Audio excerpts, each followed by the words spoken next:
abataka ne bagenda e Namibia ne batuuka ne mu ordering babakwate ne babakwata ne muwandiika ebbaluwa ne zifuluma ku mutimbagano eza preventive arrest. Abataka olwakomyewo, they are supposed to have a press conference on Monday morning, but due to the system of divide and rule and intimidations, Wasanya Carol Charles Peter Mayiga Salonga Mulenge jafutu badde Mengo ne mukama we Salimu Salessaako Mayiga nga bakozesa ebitongole bya CMI byakubidde abataka ba Buganda abagenda abataano obutabaako kye boogera wadde okwesinya ku kintu kyonna ekyali e Namibia kye baafeesinga kye baalaba. To the extent abamba bakubidde n'amasomero bagati byategenza bagenda kufa nga omugenzi jjajjaffe Luwoma Wendiga bwe yakola ki bwe yafa.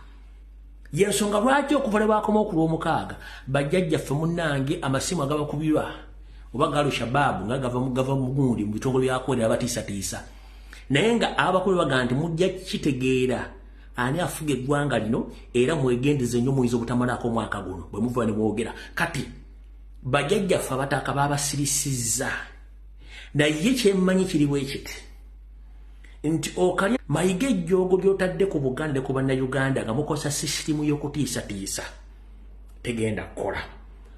Musabire nnyo bajjajjaffe abataka be baaganye okwogera be bali mu kutiisatiisa naye singa bakola statement yonna okusinziira ku kyabatwala muwulirize kigambo ku kigambo nga mbigatta mujja funa ansa ku biki bye tubadde tubagamba nkiddamu. Statement ewandiikiddwa Museveni oba CMI boss Mayiga tugimanyi bulungi nnyo bagiwandiika. Statement ewandiikiddwa omuntu nga yagyewandiikidde okusinziira ku byalaba na biki bye yasangayo eyawukanira ddala. Abataka bano bayinza obbakaka ne bawandiisa statement ne boogera ebitakwatagana n'empale y'Omuseveni obutayogererako ddala. Ekyo kansooke nkiteekaawo.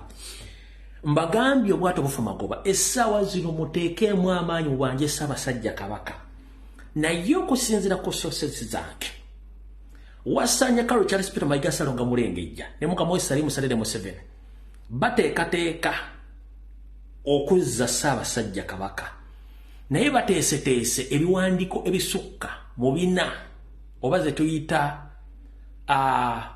statements ezisukka mu nnya nga baziwandiise nga zigenda kuba zikondeeminga ebikola bye tubadde tukola okwekalakaasa mbusime tuti obwola Buganda aboogera ku social media bafuuse babuligani era babeegaana ebakola ebikola byabwe kikyamu nnyo era ateekemu simanyi Mayiga akoze nnyo simanyi abataka simanyi abasajja bakabu byonna nga mwajulira mu AI Mayigaza statement bagenda okukolera Kabaka jazisome okwagala mb'okuteeka mmwe wansi abakoze omulimu ogw'ettendo.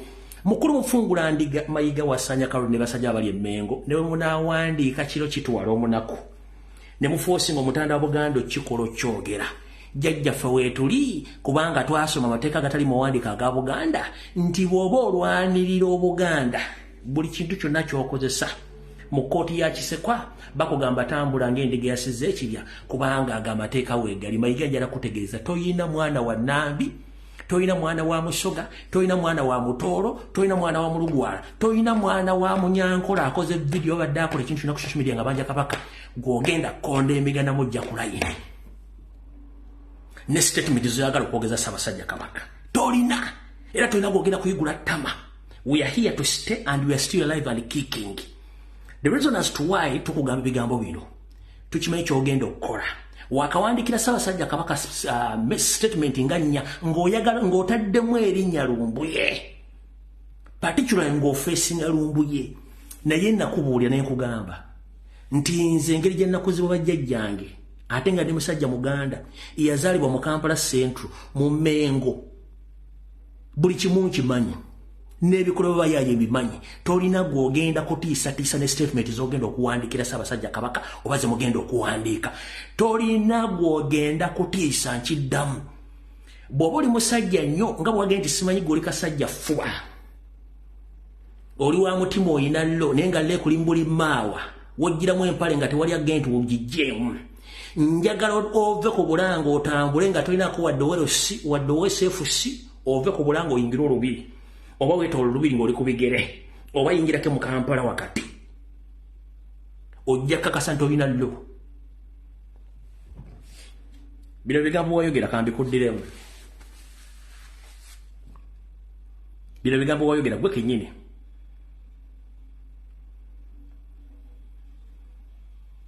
Bino gwa byogera. Abaroba ikula. Babero okuwodi bakanula amaaso. Beberege ebica. Ne batuyana. Ne banywa omwenge. Ne banywa enjaga. Munda banyina bikyemba denze. Munda bakutyawa.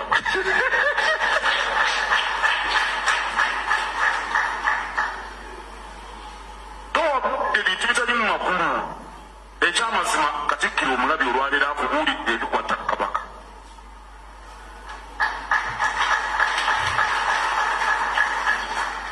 Temubiwabudde. Wabula mubagenderere abo abeefuula okwagala Kabaka okusinga n'ab'omusaayi gwe. Wali okirabyeko ekyo obwanga oyagala omuntu asiba lo abamu bw'oba onoonya eyasiba lo noonya wa mutima. Mukulu ogewe tuba tunoonya basibalo tubite ba mutima.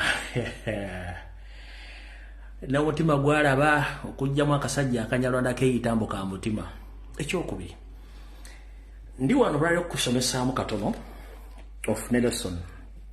Lwaki mukulu ofune lesson? Kubanga njagala otegeere bulungi nnyo mukulu Gamulengejja ebigambo bino wammanga.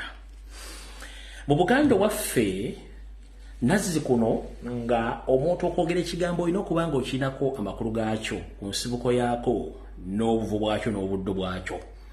Njala kutegeeza bw'ogamba nti abatamiivu babeera ku social media ne banywa omwenge ne baleekaana, sebo njala kutegeeza nti mu Buganda kye bayita omwenge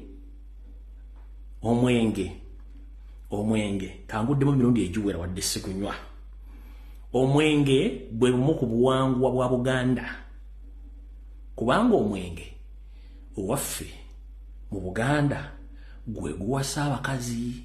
Njala kubuuza munnange beeredde newo wamuwasisa ki? Wabeeredde ne watwalayo kimayiga tewatwalayo kita kya mwenge?